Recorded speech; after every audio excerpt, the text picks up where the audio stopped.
스스로 계시며 신이라고 불리워지는 여호와 하나님 앞에 예배를 드리러 왔습니다. 여기에 모인 우리는 신이신 하나님을 아버지로 부르는 자들입니다. 아버지를 만나러 왔사오니 우리를 한 사람 한 사람 만나 주시옵소서. 예배를 드리러 왔사오니 우리에게 은혜를 주시옵소서. 예수님 이름으로 기도드리옵나이다. 아멘. 우리나라에 하나님을 믿는다 또는 개신교를 내 신앙으로 신앙생활을 하고 있다라고 말하는 사람이 우리나라에만 800만 명 잠정적으로 그런 수치를 가지고 있습니다. 800만 명. 800만 명이 그러면 오늘 물론 이제 그 중에는 이단도 포함이 돼 있어요. 이단도 다 자기들 교회라고 하니까 800만 명이 오늘 어느 곳에서든 교회를 가서든 또 교회가 아니면 집에서든 지금 이 시간에 예배를 드리고 있을 것입니다. 또 1부, 2부, 3부, 4부 이렇게 예배를 드리는 분들은 이제 또 1부에 드리든 2부에 드리든 주일 오늘은 하나님을 신으로 믿는 모든 사람들이 예배를 드리고 또 드렸거나 그런 날이에요.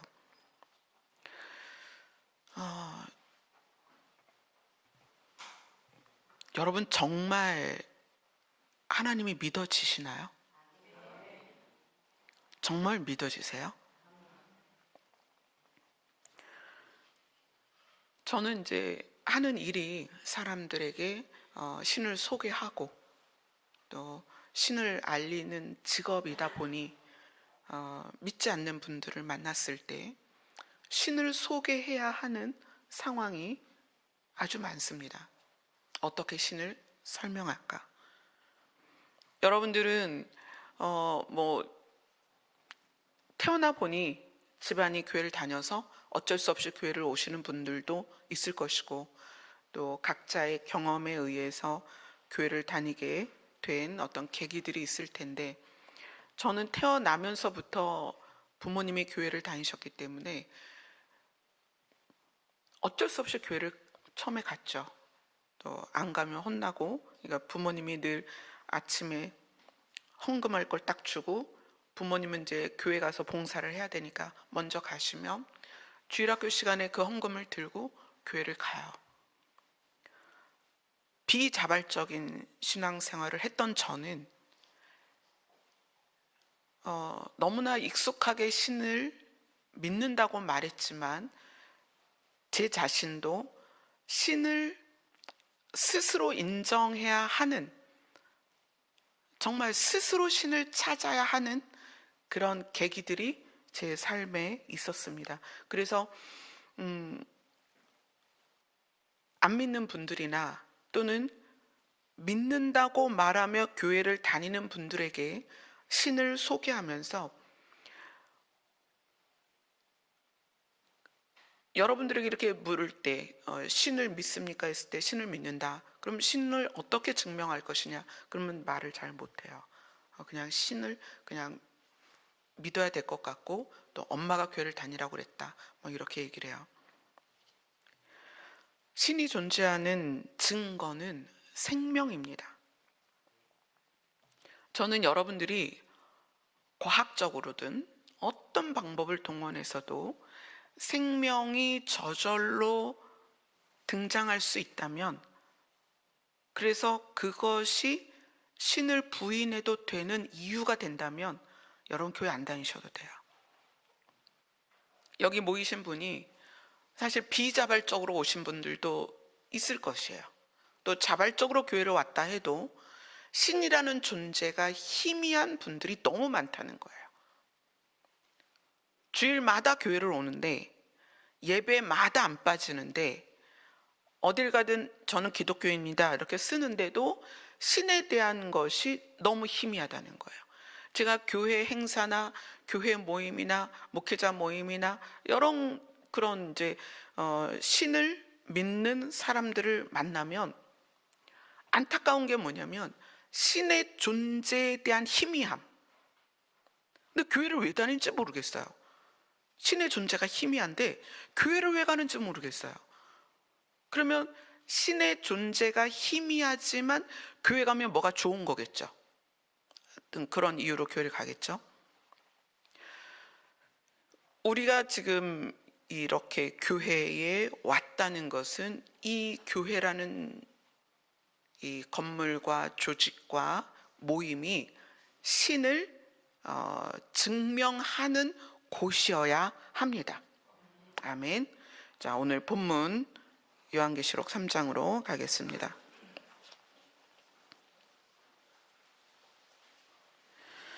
요한계시록 3장 10절부터 13절까지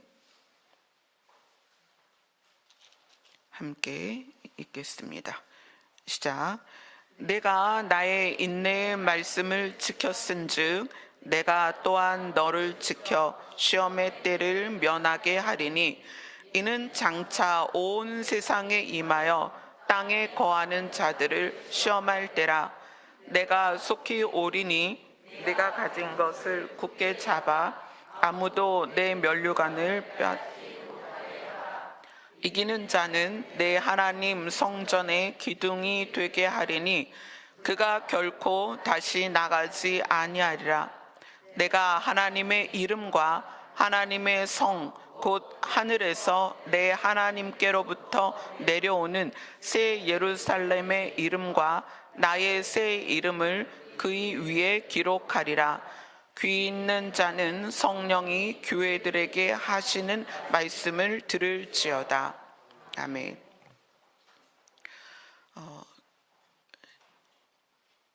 어쩔 수 없이 믿게 됐든 아니면 자발적으로 믿게 됐든 아니면 어쩔 수 없이 왔다가 그것이 깨달아졌든 우리는 지금 신을 향하는 방향성을 가지고 있습니다. 근데 신 입장에서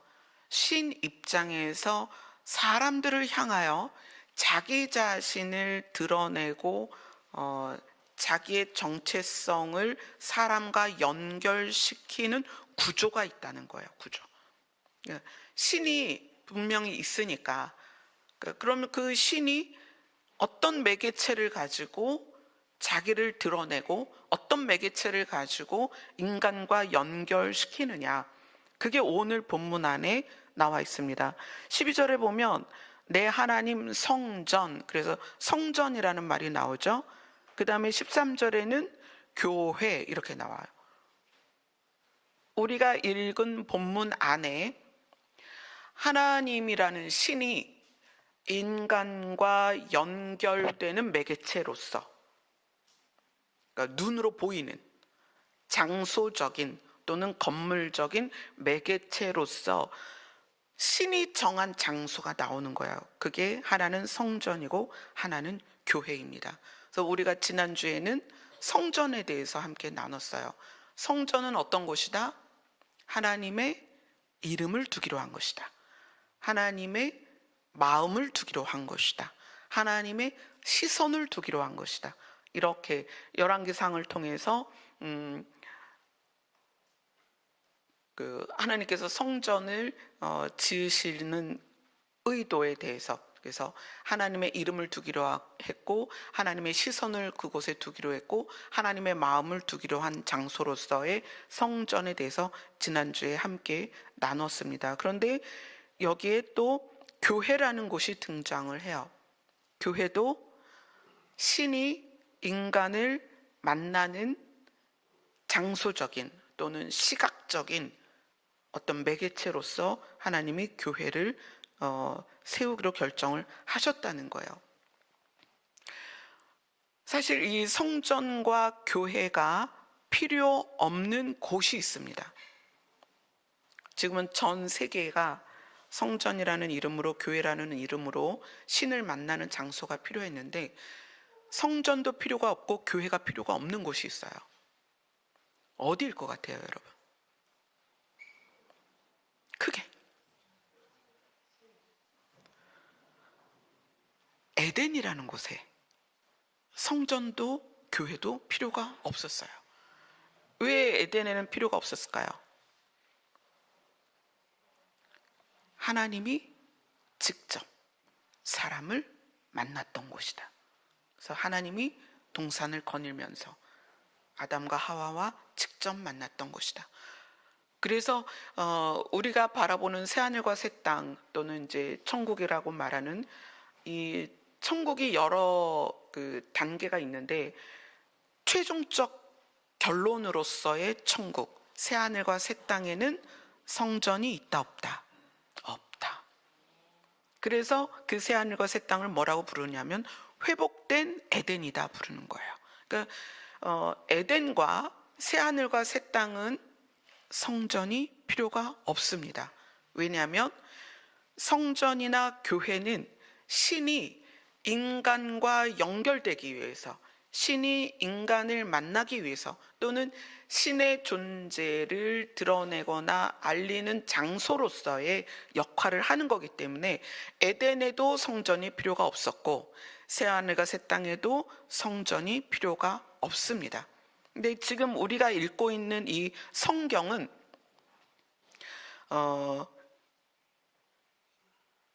구약과 신약으로 나뉘면서 그 경계에서 가장 중요한 사건이 뭐예요?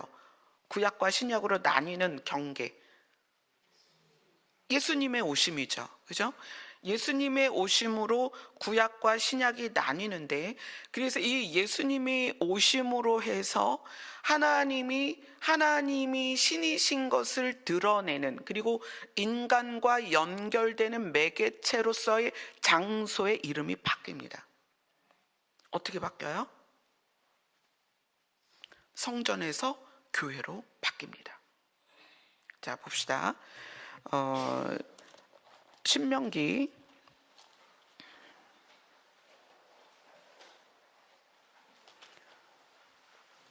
구약성경 신명기 12장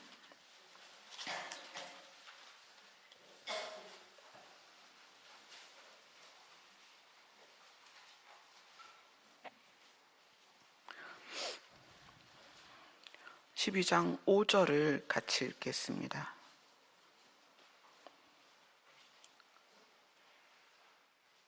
신명기 12장 5절입니다. 같이 읽습니다. 시작.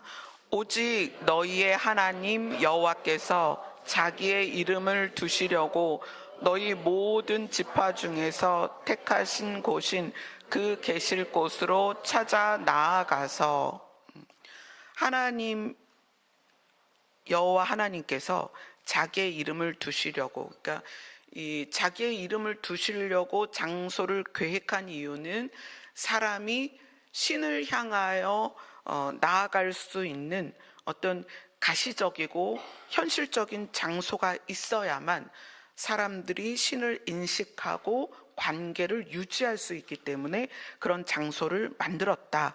그래서 그 장소에서 무엇을 하냐? 지금 읽은 신명기 12장 5절 밑에 6절 7절을 같이 읽겠습니다. 시작. 너희의 번제와 너희의 제물과 너희의 11조와 너희 손의 거제와 너희의 서원제와 낙헌 예물과 너희 소와 양의 처음 난 것들을 너희는 그리로 가져다가 드리고 거기 곧 너희의 하나님 여호와 앞에서 먹고 너희의 하나님 여호와께서 너희의 손으로 수고한 일에 복 주심으로 말미암아 너희와 너희의 가족이 즐거워할지니라. 하나님의 이름을 두시려고 택하신 그 장소, 하나님이 계실 그 곳으로 너희들이 찾아와서 보면 번제와 제물과 11조와 거제와 서원제와 낙헌 예물과 소와 양의 처음 난 것들을 가져와라, 이렇게 얘기를 해요. 그럼 요 내용 중에는 뭐가 들어있냐면은 그 제사를 드리는 형식과 제물들의 내용과 이유들, 그것들을 가져오는 이유들이 다 함축되어 있는 내용이에요. 하나님이 하나님의 이름을 두기로 한 장소로 사람들을 부르신 이유는 나는 스스로 있는 신이다. 신으로 말미암아 생명이 시작됐다. 여러분, 신의 존재는 왜 우리가 신이라는 존재 앞에서 있어야 되냐면 그 신이라는 존재에게서 생명이 시작됐기 때문이에요. 생명. 저는 이게 아니면 저는 교회도 안 다닐 거고 하나님도 안 믿을 거예요. 여러분, 우리나라 사람들이 왜 무당을 찾아갈까요? 제가 구리시에 있을 때 구리에서 이제 교회 행사를 하려면 떡을 하는 경우가 많아요. 그래서 떡집에 가잖아요. 근데 그 떡을 이제 교회에서 자주 하다 보니까 떡집 사장님하고 친해졌어요. 근데 그 사장님하고 이야기하다가 제가 그랬어요. 구리시장에 떡집이 이렇게 많은데 떡집으로 그 생계가 괜찮으시냐고 이제 좀 허물없이 친해졌을 때 여쭤봤어요. 그랬더니 그 사장님이 그러시는 거예요. 이렇게 떡 좀 팔고 매대에 올려놔서 떡 파는 걸로는 우리 먹고 살지 못해요. 우리가 떡집에서 먹고 사는 이유는 그 무당들이 굿할 때 하는 떡, 그걸로 우리가 먹고 살아요. 그러는 거예요. 그래서 아니, 무당들이 떡을 얼마나 많이 하길래 그걸로 먹고 살아요? 그랬더니 떡을 많이 해서가 아니라 한 번 떡 할 때, 시루떡을 할 때, 한 번 시루떡을 할 때 그 무당이 부정 타지 않게 떡을 잘해 주세요. 그럴 때 떡이 부르는 게 값이라는 거예요. 부정 타지 않게. 그러니까 이제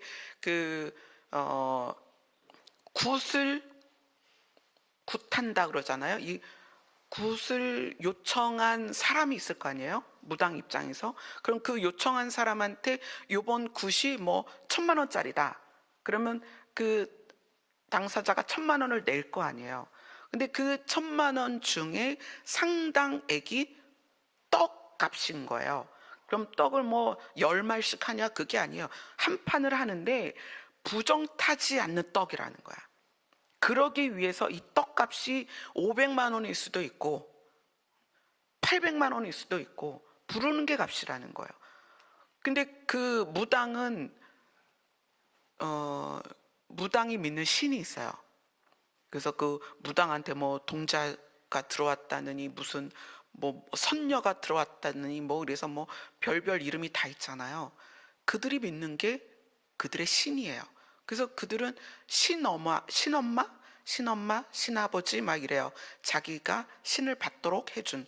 자, 잘 들으세요. 무당이 지금 뭐에 대해 이야기하냐면 신에 대해 이야기합니다. 그래서 신에게 바칠 거기 때문에 부정타면 안 된다.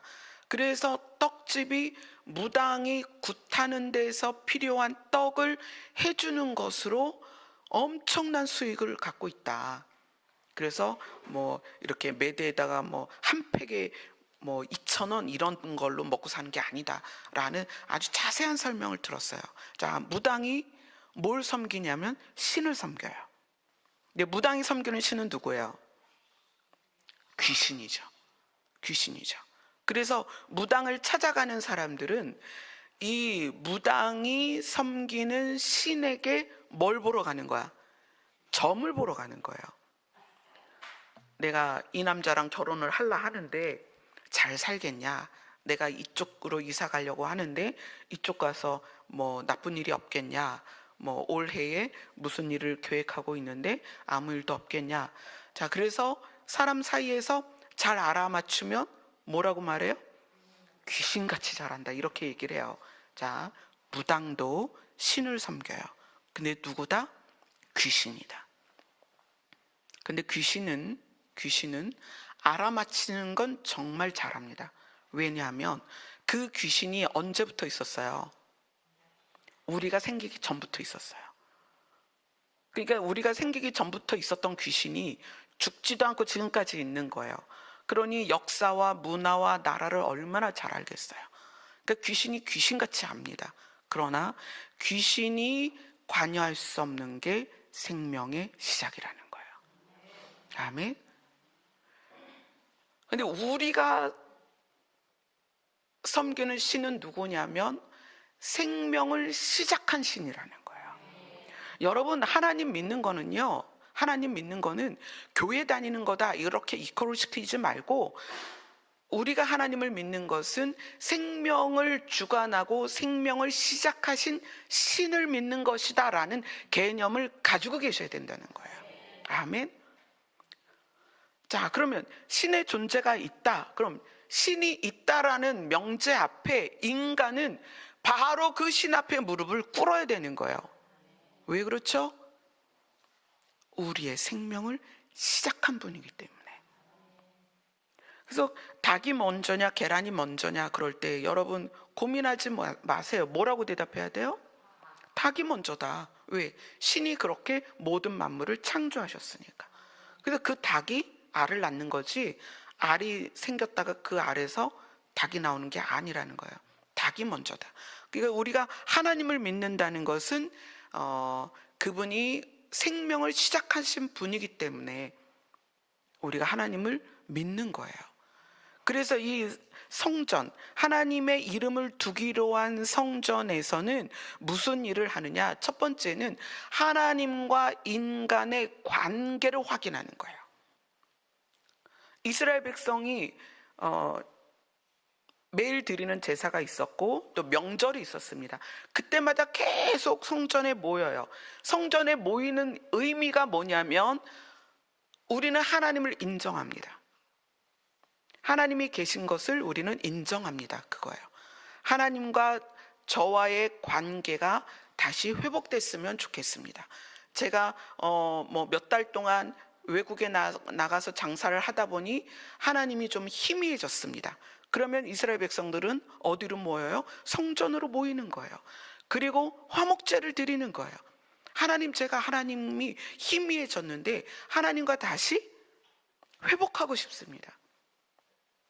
성전의 역할은 인간과 신의 관계가 회복되는 것이다.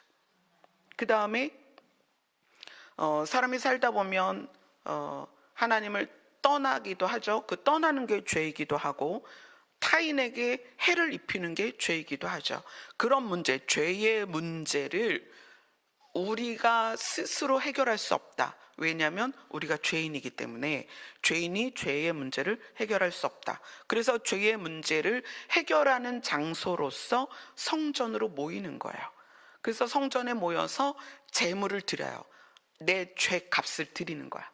그래서 거기에서 그 죄의 값을 올려드리고, 그래서 그걸 뭐라고 그래요? 속죄제.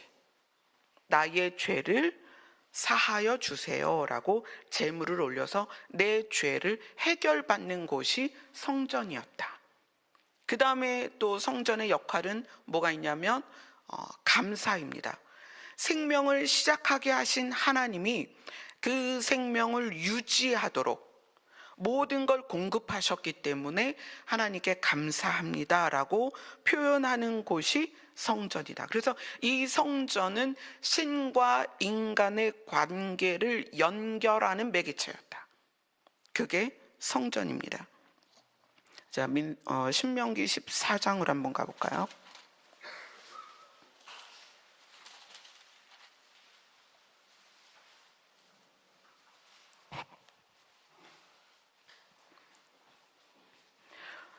신명기 14장 22절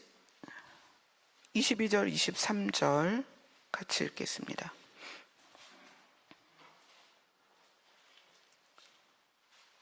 신명기 14장 22절 23절 같이 읽습니다. 시작.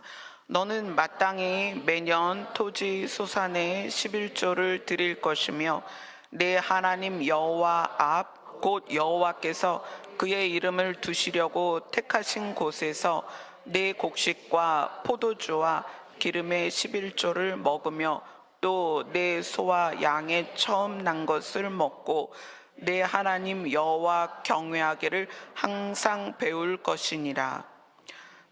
자, 여기서 이제 11조라는 개념이 나왔어요. 이 11조라는 개념이 교회에서도 11조를 드리긴 하는데, 이 11조의 개념은 어디에서 시작이 돼야 되냐면, 생명을 주신 하나님이 생명을 유지하도록 도우신 것이 감사합니다라는 것이 깨달아진 사람만 할 수 있어요. 그러니까 11조를 하면 복 받는다? 그래서 11조 하시는 분들이 있어요. 11조 하면 복 받는다는 생각 때문에 11조 하시는 분은 하지 마세요. 11조는 그런 개념이 아닙니다. 11조의 개념은 뭐냐면, 생명을 시작하신 하나님이 생명이 유지되도록 우리가 곡식을 심든 일을 하든 포도주를 내든 생명이 유지되는 모든 것을 공급하신 하나님께 감사할 때 드리는 거예요. 그리고 그 11조를 어떻게 해라? 11조를 먹어라, 이렇게 얘기해요. 지금 23절을 보면 내 곡식과 포도주와 기름의 11조를 먹어라.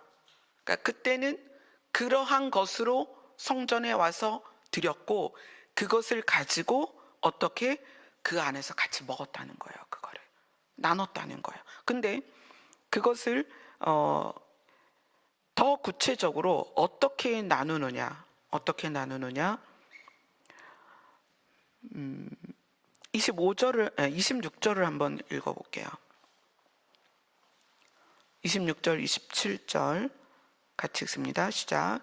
내 마음에 원하는 모든 것을 그 돈으로 사되 소나 양이나 포도주나 독주 등 내 마음에 원하는 모든 것을 구하고 거기 내 하나님 여호와 앞에서 너와 내 권속이 함께 먹고 즐거워할 것이며, 내 성읍에 거주하는 레위인은 너희 중에 분깃이나 기업이 없는 자니 또한 저버리지 말지니라. 이거는 이 감사의 11조를 성전에 가지고 와서 그 성전에 매주 매년 항상 사람이 많았어요. 성전에는. 그러니까 이 가지고 온 11조로 그들을 배불리 먹게 해라. 그리고 어떻게? 즐겁게 먹어라. 왜냐하면 감사해서 드린 거니까 즐겁게 먹어라. 그러면서 이제 레위인에 대해서도 이야기를 하는데, 이 레위인은 하나님이 성전을 유지하기 위한 12지파 중에 한 지파를 택하시고, 그들은 너네는 농사도 짓지 말고 장사도 하지 말고 여기에서 성전 일만 해, 이렇게 한 거예요. 근데 이 성전 일만 하라고 말씀하시는 이유는 성전의 유지, 그 존재의 유지가 그만큼 중요했다는 거예요. 자, 다시 성전이 왜 필요하다? 신과 하나님을 연결하는 매개체다. 그래서 그 장소가 너무 중요하기 때문에 그거를 아예 12지파 중에 한 지파를 맡겨버린 거예요. 그 일을. 너넨 다른 거 하지 마. 이것만 해. 그런데 왜 하나님은 인간과 하나님을 연결하는 장소로서의 성전을 이렇게 중요하게 생각했을까? 왜냐하면 생명이 하나님께로부터 왔기 때문이에요. 인간은 신을 떠나서는 살 수 없습니다. 그분이 생명의 주관자이기 때문에. 그래서 어찌하든 모든 사람이 성전에서 하나님을 깨닫고 하나님과의 관계를 유지하고 자기의 죄의 문제를 해결하게 하기 위해서 하나님의 이름을 두기로 작정한 장소를 만들어 놓고 한 지파를 몽땅 거기다가 넣어서 너희는 이 일만 해. 왜냐하면 너희들의 인생을 투자해도 될 만큼 중요한 일이야. 그래서 사람들이 11조를 가지고 오면 그들을 먹여 살렸다는 거예요. 근데 그것만 한 게 아니라 이 11조를 어떻게 사용했냐면 신명기 14장 28절 29절입니다. 같이 읽습니다. 시작. 매 3년 끝에 그의 소산의 10분의 1을 다 내어 내 성읍에 저축하여 너희 중에 분깃이나 기업이 없는 레위인과 내 성 중에 거류하는 객과 및 고아와 과부와 먹고 배부르게 하라. 그리하면 내 하나님 여호와께서 내 손으로 하는 범사에 내게 복을 주시리라. 자, 11조를 하면 복 받는다는 처음과 꼬리만 붙인 말이에요. 11조를 하면 복 받는 게 아니고요. 11조의 진짜 의미를 알고 하나님이 나에게 생명을 주셔서 이 땅에서 태어나서 나의 생명이 유지되고 그 다음에 다시 하나님 나라로 가는 것에 대한 감사와 하나님으로부터 생명이 출발되어 생명들이 유지되는 것에 대한 비밀을 아는 사람이 하나님 정말 감사합니다. 내 생명만 유지되는 것이 아니라 타인의 생명도 유지되기를 원합니다 라고 11조를 드렸을 때 그 11조가 어떻게 쓰이느냐?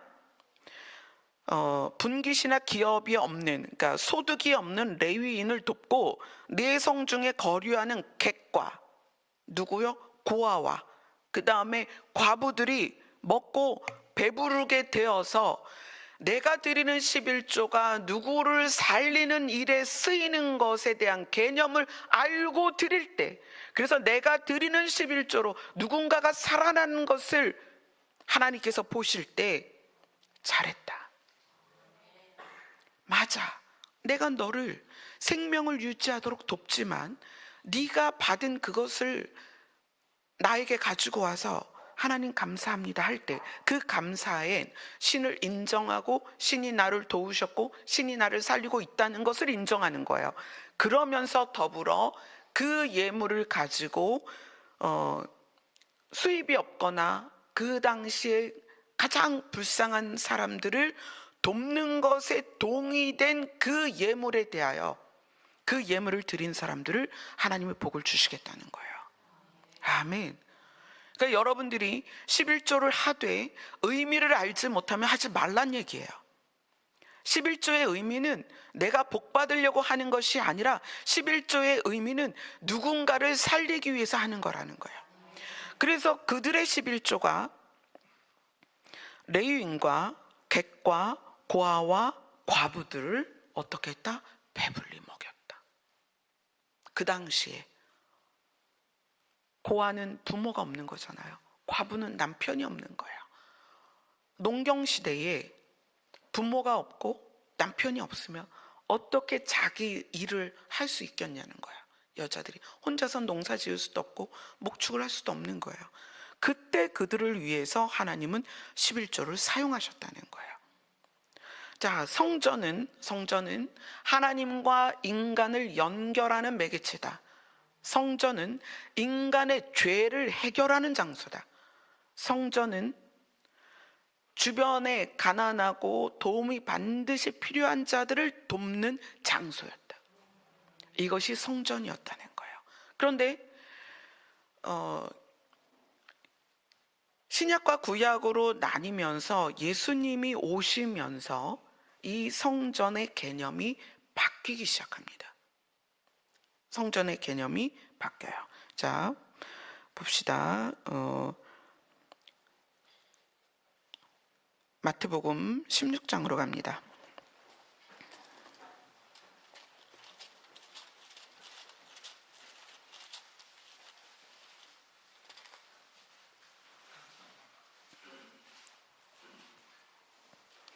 마태복음 16장 15절,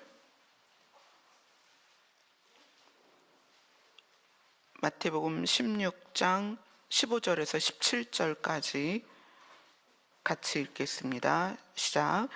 이르시되 너희는 나를 누구라 하느냐? 시몬 베드로가 대답하여 이르시되 주는 그리스도시요 살아계신 하나님의 아들이시니이다.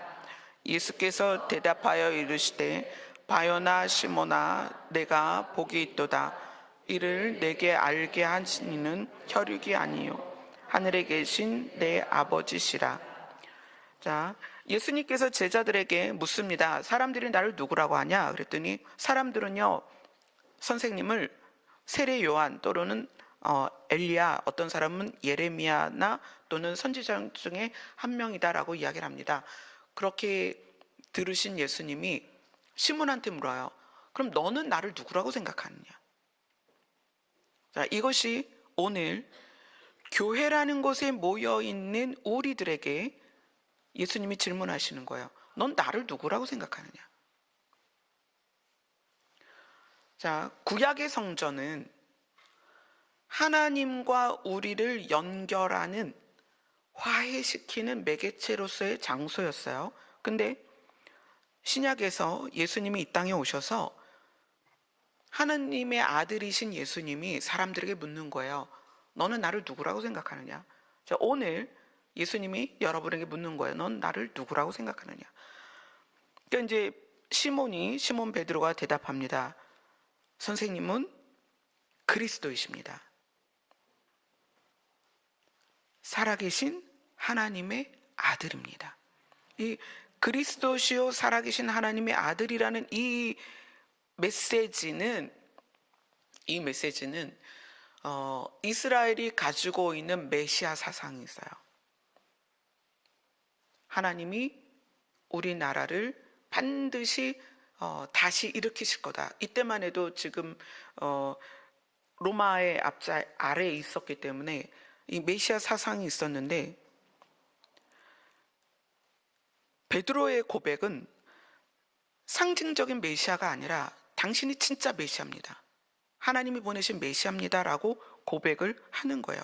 그러니까 예수님이 맞다. 네 말이 맞다. 내가 메시아다.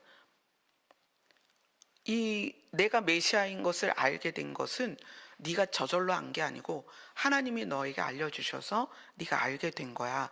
그러면서 메시아라고 자기 자신을 인정하신 예수님이 이렇게 얘기하십니다. 마태복음 16장 18절을 같이 읽겠습니다. 같이 읽습니다. 시작. 또 내가 내게 이르노니 너는 베드로라. 내가 이 반석 위에 내 교회를 세우리니 음부의 권세가 이기지 못하리라. 베드로라는 이름의 뜻이 반석이에요. 근데 이 베드로가 원래 이름이 베드로는 아니에요. 시몬이에요.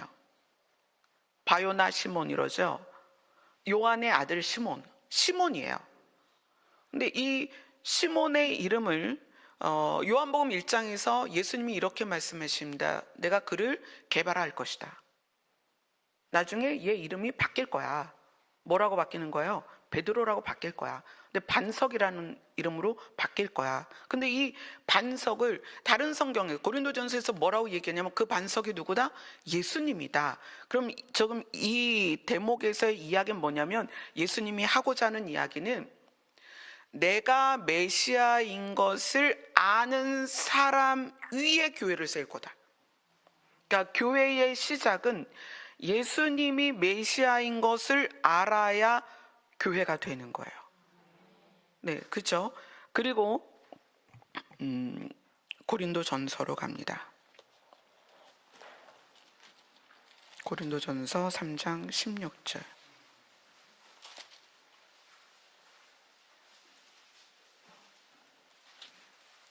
고린도전서 3장 16절, 17절 같이 읽습니다.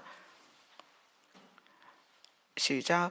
너희는 너희가 하나님의 성전인 것과 하나님의 성령이 너희 안에 계시는 것을 알지 못하느냐? 누구든지 하나님의 성전을 더럽히면 하나님이 그 사람을 멸하시리라. 하나님의 성전은 거룩하니 너희도 그러하니라. 아멘. 자, 지금 이 고린도전서에서 뭐라고 얘기하냐면 네가 하나님의 성전이다. 너 자신이 하나님의 성전이다. 그래서 너희가 거룩해야 된다. 자, 구약에서의 성전이 어떤 곳이었어요? 하나님과 인간을 연결하는 매개체였다. 그리고 죄의 문제를 해결하는 곳이었다. 그리고 하나님께 감사를 드리는 곳이었다. 이곳이 성전이에요. 고린도전서에서 너희가 성전이다 이렇게 얘기를 해요. 이 성경, 신약 성경이 쓰이던 때에, 이 성경이 쓰이던 때에 이스라엘 사람들에게는 성전이라는 말과 교회라는 말 중에 어떤 게 익숙할까요? 성전이라는 말이 익숙하죠. 성전이 완전히 파괴되기 전까지 이스라엘 사람은 여전히 성전에 절기 때마다 모였고 매일 드리는 제사 때문에 모였다는 얘기예요.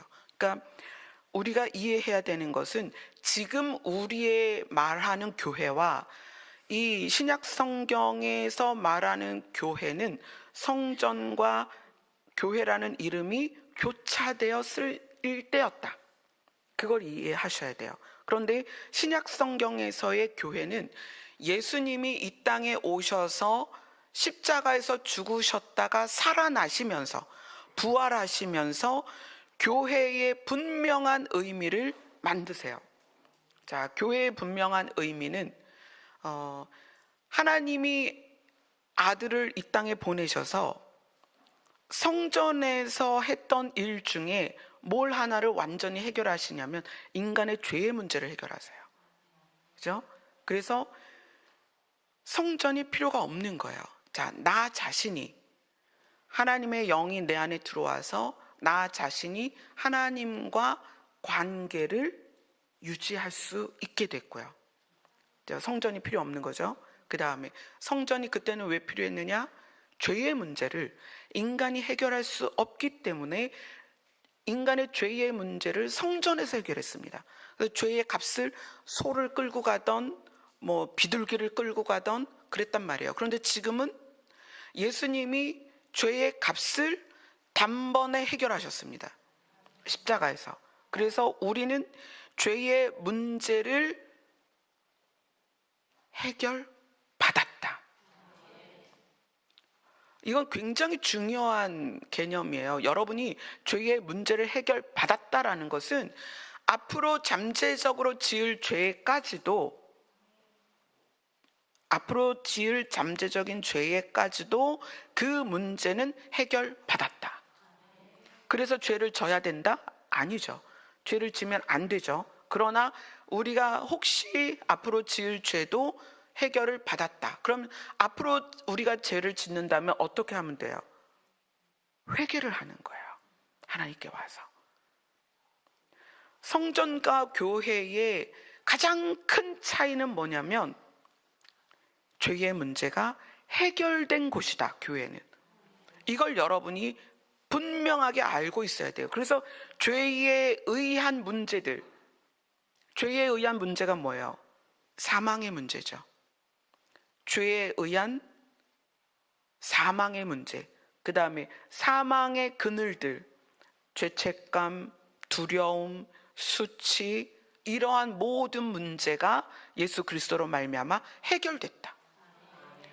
교회의 이게 가장 큰 특징이에요.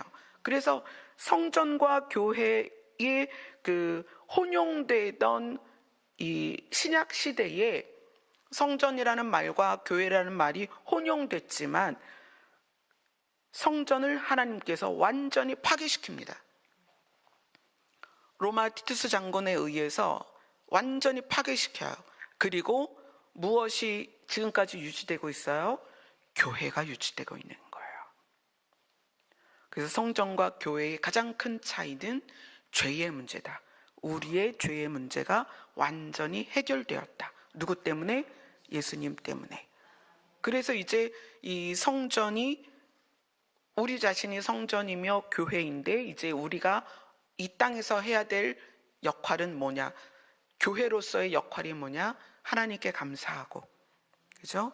하나님과 나와의 관계를 유지하고, 그리고 그 감사가 타인에게 흘러가도록, 그것이 성전에서는 11조가 감사였는데 그 11조가 어떻게 됐어요? 타인에게 흘러갔죠.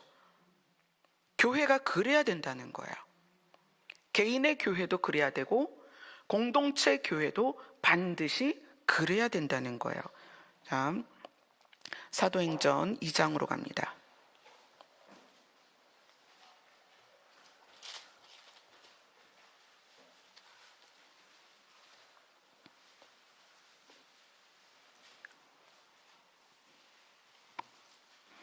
사도행전 2장 40절에서 42절까지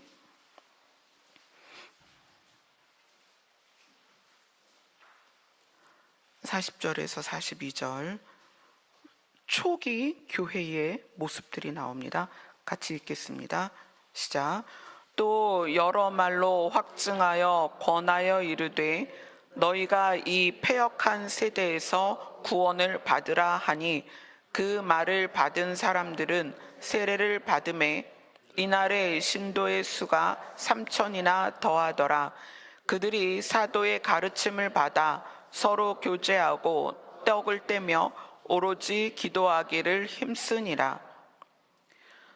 하나님을 모르고 하나님을 떠났던 사람들, 그 다음에 하나님이 보내신 하나님의 아들 예수님을 안 믿었던 사람들이 베드로의 설교를 통해서 모입니다. 그래서 그들이 베드로의 설교에 의해서 회개하고 그 다음에 세례를 받고 그날 모인 사람, 그날 성도로서 모인 사람이 3,000명이나 추가가 됐다는 거예요. 더했다. 추가가 됐어요. 그들이 사도들의 가르침을 받아 서로 교제하며 떡을 떼며 오로지 기도하기를 힘쓰게 되었습니다. 이것이 성전의 모습으로서 초대 교회의 모습입니다. 그런데 이것이 이렇게 무리 안에서만 이루어진 게 아니라 어떻게 했냐면 44절부터 47절까지 쭉 읽겠습니다. 시작. 믿는 사람이 다 함께 있어 모든 물건을 서로 통용하고 또 재산과 소유를 팔아 각 사람의 필요를 따라 나눠주며 날마다 마음을 같이하여 성전에 모이기를 힘쓰고 집에서 떡을 떼며 기쁨과 순전한 마음으로 음식을 먹고 하나님을 찬미하며 온 백성에게 칭송을 받으니 주께서 구원받는 사람을 날마다 더하게 하시니라. 이것이 구약의 성전의 11조의 쓰임이에요. 초대교회에는 믿는 사람들이 다 모여서 모든 물건을 서로 통용하고 재산과 소유를 팔아 각 사람의 필요를 따라 나눠주고 마음을 같이하여 성전에 모이기를 힘쓰고, 이 성전에 모이기를 힘쓴다는 것이 여러분 모여서 막 재밌게 놀고 막 이러는 게 아니라 하나님과 우리의 단절된 관계를 회복했다는 거예요. 그리고 집으로 돌아가면 떡을 떼며 기쁨과 순전한 마음으로 음식을 먹고, 그러니까 가족이 어떻게 돼요? 가정이 회복되는 거예요. 여러분 신을 인정한다는 것은 나와 신과의 관계만 영향을 주는 게 아니고 나와 비롯된 나에 의해 형성된 모든 가족이 또는 관계가 회복되는 것을 말하는 거예요. 반드시 그래야 됩니다. 날마다 마음을 같이하여 성전에 모여서 나와 하나님과의 관계를 회복하고 집에서, 그죠? 보세요. 집에서 떡을 떼며 기쁨과 순전한 마음으로 음식을 먹고, 그러니까 집에서 내가 관계된 가족들과 관계가 회복됐다는 거예요. 근데 그 회복이 어떤 마음으로? 기쁨과 순전한 마음으로. 마음이 바뀌는 거죠. 기쁨과 순전한 마음으로 바뀌었다는 거예요. 순전하다는 건 어떤 의미가 있겠어요? 이익을 중심으로 살던 우리가 상대의 연약함을 돌보고 돕고 또 상대를 살리고자 하는 그 마음이 생겼다는 거예요. 다 우리는 자기의 이익을 추구하잖아요. 가족 간에도 마찬가지입니다. 아내와 남편 사이에 또 그렇지 않아요? 내 이익과 내 요구와 또 내 성향에 맞지 않으면 그래서 다툼이 생기는 거죠. 다 나에게 맞춰라. 이런 게 우리죠. 부모도 자녀들에게 나에게 맞춰. 내 가치관에 네가 맞춰서 살아야 돼. 내가 원하는 대로 네가 살아야 돼. 내가 요구하는 대로 해야 돼. 여러분, 부모 자식 간에 여러분 반드시 인식해야 될 것은, 내 몸에 의하여 태어났지만 그도 독립적인 남이다. 아멘. 나는 이 아이가 변호사가 됐으면 좋겠고, 판검사가 됐으면 좋겠고, 의사가 됐으면 좋겠는데, 낳고 보니 이 아이가 몸을 쓰는 걸 좋아해. 활동적이란 말이에요. 책상에 앉아 있는 것보다. 그러면 그걸 인정해야 돼요. 아이는 남이다. 독립적인 존재다. 그래서 그 아이는 그 아이대로 하나님과 관계를 회복하고, 그 아이는 그 아이대로 자기의 성향을 따라 사는 거예요. 근데 부모가 그걸 못 보거든요. 그 꼴을 못 봐요. 너 이렇게 해야 돼? 이거 해야 돼? 그러니까 다 규제하죠. 그게 누구 뜻이에요? 자기 뜻이에요. 하나님은 그 아이를 개별적으로 만나서 개별적으로 관계를, 그러니까 독립적인 관계를 하려고 하는데 부모가 그걸 막아요. 안 돼요, 하나님. 얘는 판검사 해야 돼요. 얘는 의사 돼야 돼요. 아유, 하나님 무슨 소리예요? 얘는 공부해야 돼요. 그게 우리 부모의 태도이거든요. 근데 아이가 태어났을 때 그 생명은 하나님이 주셨습니다. 그래서 그 아이에게 출발된 어떤 기질, 달란트 이런 거 다 시작된 것이 부모가 원하는 거랑 맞지 않아요. 그래서 내가 원하는 시각으로 아이를 보는 것이 아니라 그가 타고난 대로 봐야 돼요. 이 객관성을 부모가 갖고 있어야 아이가 행복합니다. 근데 부모가 그 객관성 갖기 어렵죠. 내 눈으로 보니까. 그래서 내가 테두리를 만들어 놓고, 넌 여기에 있어. 요거 나가면 안 돼. 넌 요것만 해야 돼. 이렇게 해야 돼. 그렇죠? 그래서 하나님을 믿는데 가정이 회복이 안 되면, 하나님을 믿는데 가족이 불행하면, 하나님을 믿는데 가족이 분열되면 나한테 문제가 있다. 자녀들을 독립적으로 만들어주지 않거나, 아내와 남편을 인격적으로 대하지 않거나, 또는 부모에 대하여 원망하고 투정을 부리고 있거나, 여러 가지 요인들이 있습니다. 근데 우리는 우리 자신이 단독 건물의 교회라는 걸 아셔야 됩니다. 아멘. 여러분, 단독으로 교회예요. 자, 교회는 나와 하나님과의 관계를 회복하는 것이다. 아멘. 죄의 문제는 예수님이 해결해 주셨습니다. 그래서 우리는 하나님께로 갈 수 있게 됐죠. 자, 그리고 우리 안에 하나님이 생명을 유지하도록 주신 모든 것들을 어떻게 가족과 함께 누리고, 그리고 그것이 타인에게 흘러가게 해야 된다. 아멘. 이것은 하나님께서 구약 시대부터 꾸준히 우리에게 말씀하신 거예요. 고아와 객과 과부를 어떻게 해라? 돌봐라. 배부르게 해라. 그들을 기억해라. 날마다 말씀하셨어요. 그래서 예수님이 이 땅에 오셔서 뭐라고 말씀하셨어요? 내 이웃을 내 몸처럼 사랑해라. 심지어 원수도 사랑해라. 그렇게 말씀하신 거예요. 그러한 모습일 때, 개인이 단독 건물인 교회로서 그러한 역할을 할 때, 자, 47절을 다시 읽습니다. 사도행전 2장 47절 시작. 하나님을 찬미하며 또 온 백성에게 칭송을 받으니 주께서 구원받는 사람을 날마다 더하게 하시니라. 그러면 요즘 시대에 교회가 작아지고 교회를 다니는 사람들의 수가 적어지고 있다면 이 원칙에서 무엇인가 잘못되고 있다는 거예요. 이 원칙에서. 그러니까 나와 하나님과의 관계가 제대로 회복되지 않았거나 나로 파생된 관계가 회복되고 있지 않거나 또는 내가 감사가 없어서 감사로 흘러야 될 타인을 살리는 이 과정이 안 되고 있거나 이러한 문제들이 교회가 쪼그라들게 만들고 있다는 거야. 여러분 자신이 이 땅에서 당당하게 살아가고 있지 못하다면 이 세 가지가 안 되고 있는 거예요. 여러분이 이 땅에서 살면서 뭔가에 눌려 있거나 이 땅에서 살아가는 것에 힘들어하고 있다면 내가 하나님과의 관계의 회복이 잘 안 되고 있거나 가족과의 관계의 회복이 잘 안 되고 있거나 또는 감사가 내 안에서 내 마음 안에 진짜 감사가 없거나예요.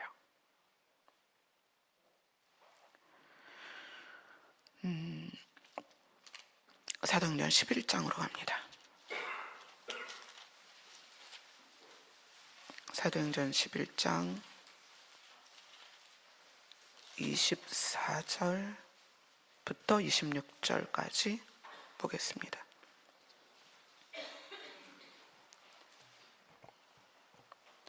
같이 읽습니다. 시작. 바나바는 착한 사람이요 성령과 믿음이 충만한 사람이라. 이에 큰 무리가 주께 더하여 지더라. 바나바가 사울을 찾으러 다소에 가서 만남에 안디옥에 데리고 와서 둘이 교회에 1년간 모여 있어 큰 무리를 가르쳤고 제자들이 안디옥에서 비로소 그리스도인이라 일컬음을 받게 되었더라. 아멘. 착한 사람이 그리스도인이 되는 건 아닙니다.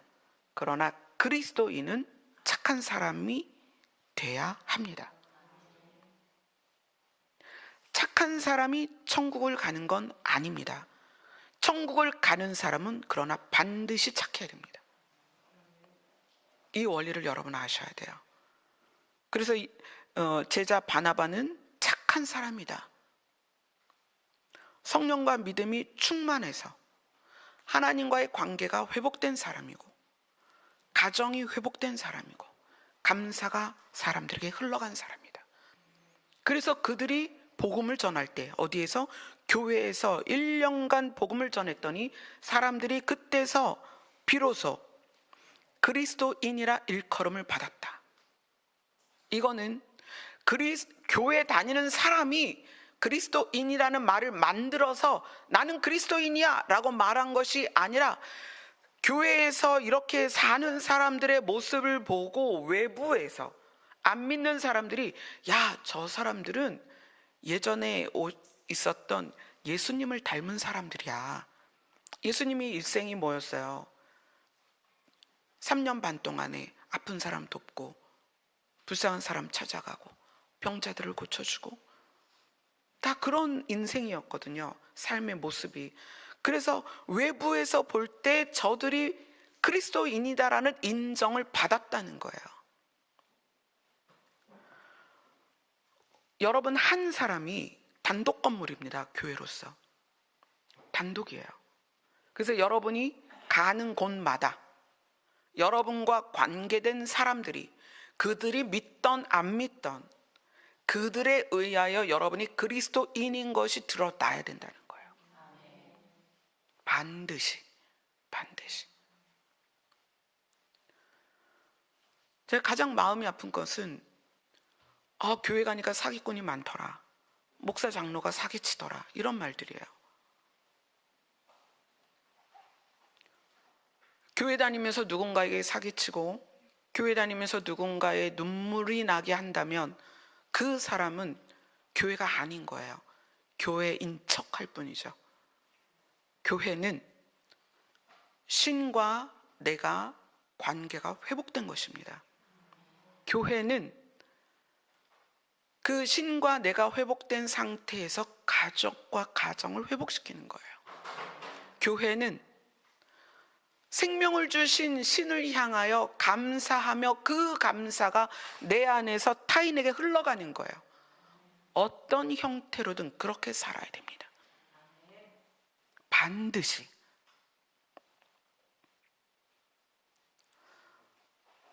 우리 교회가 그래서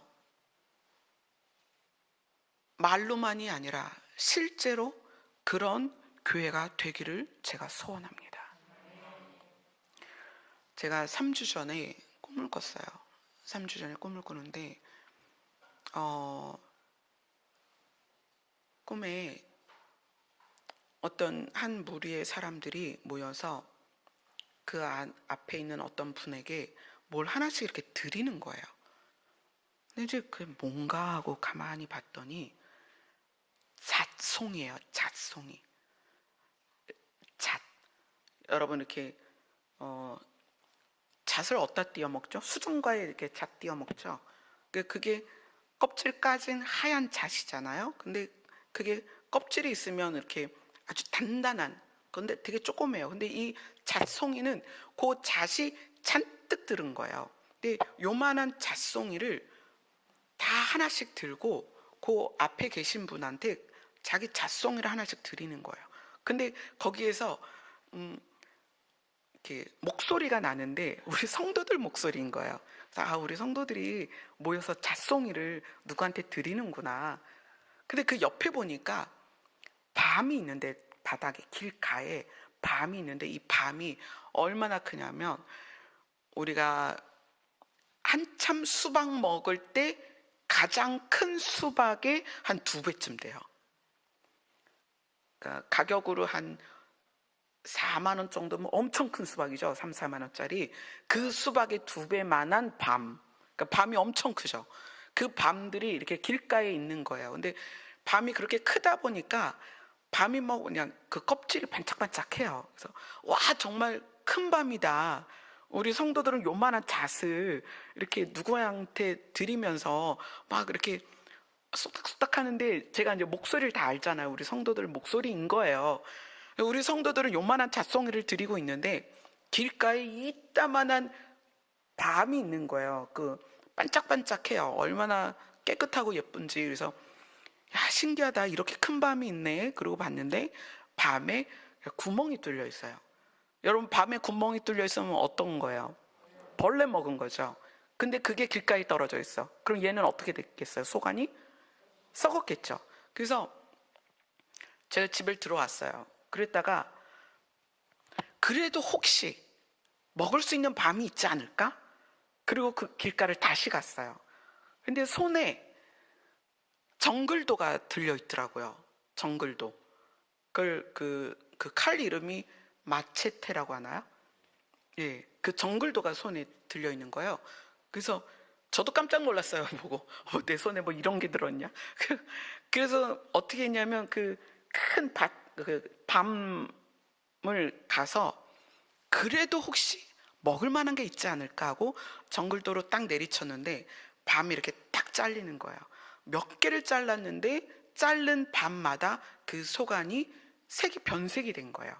밤이 싱싱하면 물기가 촉촉하면서 단단하면서 깨끗한 색깔이어야 되는데 딱 쳤는데 누리끼리 하거나 그 불구죽죽한 색깔이에요. 이게 상한 밤인 거예요. 썩은 밤인 거예요. 그래서 도로 이제 집에 들어왔어요. 그러고 깼는데 그 주 설교 내용이랑 이게 너무 잘 매치가 됐었어요. 근데 그때는 이제 말씀을 안 드렸는데 오늘 우리가 누구냐면 지금 동일한 본문에서 우리가 누구다? 신부다. 하나님의 이름과 신부라는 이름과 또 예수님의 새 이름을 새겨줄 거다 우리한테. 그러니까 우리는 환난을 이기고, 그러니까 환난을 당하지 않고 주님 앞에 서게 될 텐데, 그러한 우리가 하나님께 드려야 되는 게 뭔가? 우리 인생에 있어서 우리는 정말 반짝반짝 빛나는 커다란 밤 같은 뭔가의 업적을 남기길 원해요. 우리 자신은. 그러나 하나님은 우리의 삶의 열매를 원하십니다. 그래서 오늘 본문 보겠습니다. 요한계시록 3장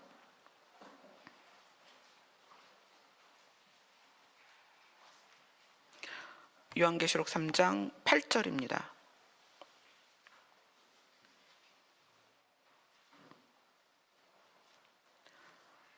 같이 읽습니다. 시작. 볼지어다 내가 내 앞에 열린 문을 두었을 때 능히 닫을 사람이 없으리라.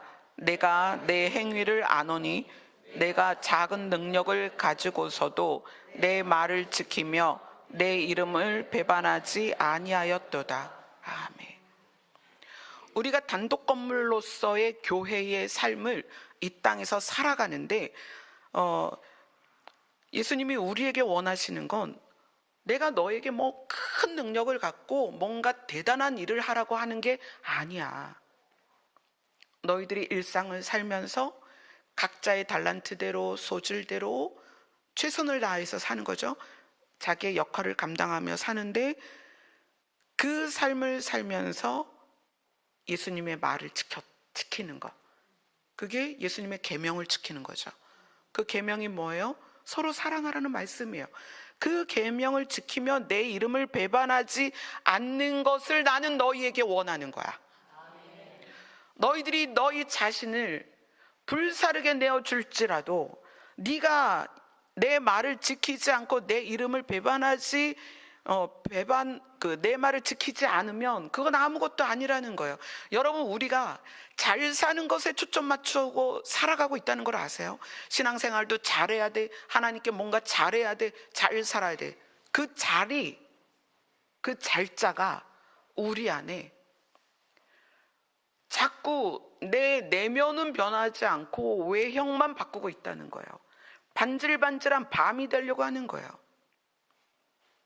근데 하나님은 우리에게 원하시는 게 나는 너희들을 보고 무슨 큰 일, 대단한 일을 하라는 게 아니야.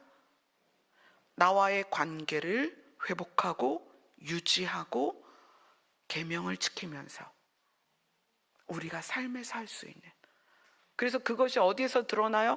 가정이 회복되는 것입니다. 가족이 행복해지는 거예요. 그래서 성전에서, 구약의 성전에서 가족들과 너의 권속들이 성전에서 함께 기쁘게 먹어라. 초대교회가 어떻게 했어요? 교회에 모여서 하나님과의 관계를 회복하고 집으로 가서 떡을 떼며 가족들과 기쁘게 살아라. 이게 너무나 중요하다는 거예요.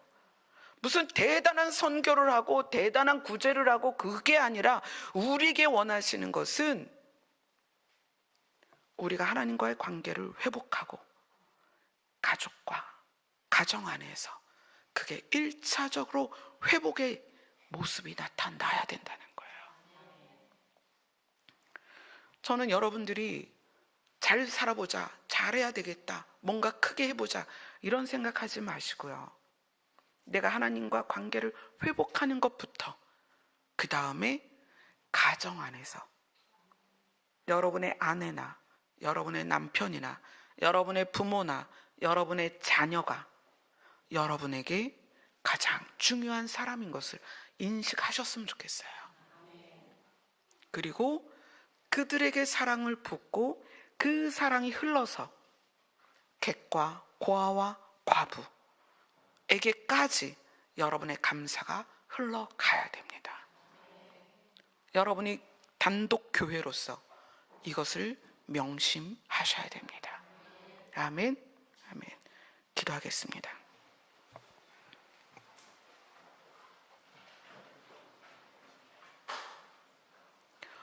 우리 자신이 하나님의 이름이 새겨진 곳이며 하나님의 시선이 머물고 있고 하나님의 마음을 두기로 한 장소입니다. 그래서 우리의 삶이 뭔가 업적을 이루는 삶이 아니라 하나님의 마음으로 그 누군가가 구체적으로 우리의 가족, 우리의 가정, 우리의 형제들을 살리며 또 나아가서 우리 주변의 어려운 사람들을 살려내는 단독 교회로서의 삶을 살 수 있게 하여 주시옵소서. 이것이 사랑으로 역사하는 믿음입니다. 우리가 하나님을 아버지라고 부른다면 아버지가 원하시는 그러한 삶이 우리 안에서도 나타나게 하여 주시옵소서. 예수님 이름으로 기도드리옵나이다. 아멘. 모든 교회의 반석이 되시는 예수님의 길 걷기를 소망하며 찬양드리겠습니다.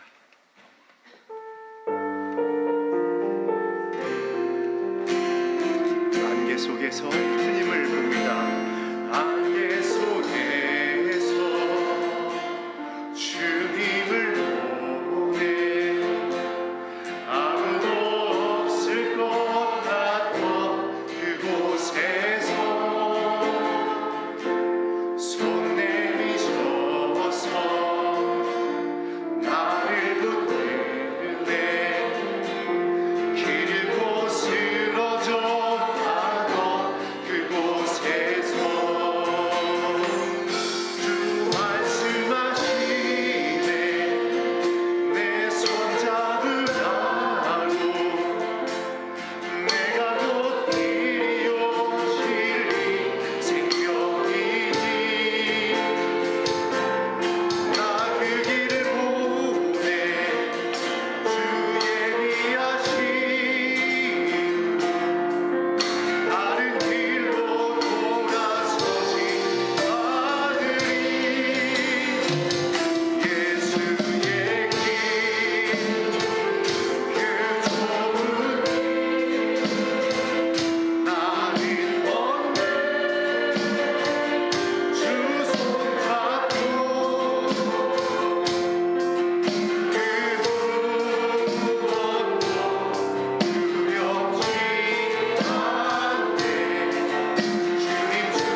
신앙과 교회의 역할에서 가장 중요한 것은 신과 인간을 연결하는 매개체로서의 역할입니다. 우리가 신을 인정하고 신을 알면 그 신의 계획에 궁금증을 가져야 돼요. 신이 계획한 것이 무엇일까? 신은 더 이상 건물로서의 성전이나 건물로서의 교회가 필요 없는 그곳을 꿈꾸십니다. 왜냐하면 생명을 시작하신 분이기 때문에 우리를 어떻게 살리는 것이 가장 완전한 살림인가를 아십니다.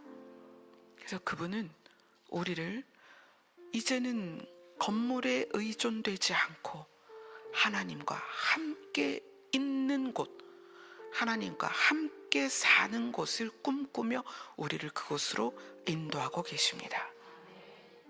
만약에 이것에 대한 개념이 여러분 안에 희미하다면 아직도 하나님과의 관계가 분명하지 않은 거예요. 하나님의 나라에 대한, 새하늘과 새 땅에 대한, 하나님과 함께 거하는 것에 대한 개념이 희미하다면 저는 여러분들이 그 어떤 일보다도 하나님과 관계를 회복하는 일에 여러분의 마음을 다 기울였으면 좋겠습니다. 그러면 그것이 하나님의 나라를 깨달음으로 해서 이 땅에서의 여러분을 괴롭게 하고 힘들게 했던 모든 족쇄에서 풀려나는 때가 됩니다. 저는 여러분이 이 땅에서 자유롭게 살았으면 좋겠어요. 근데 그 자유가 하나님과의 관계가 완전히 회복됨으로써 얻어지는 자유라는 거예요. 이제 오늘은 물론 자유롭게 식사도 하시지만 기도 음악을 틀어주시면 3시까지 그냥 쭉 기도가 연결될 것입니다. 그래서 여러분의 이 기도 시간이 하나님과 여러분과 관계가 회복되는, 그래서 여러분이 단독 교회로서 이 땅을 살아가는 그런 출발점이 또는 과정이 되는 시간이었으면 좋겠습니다. 기도하겠습니다.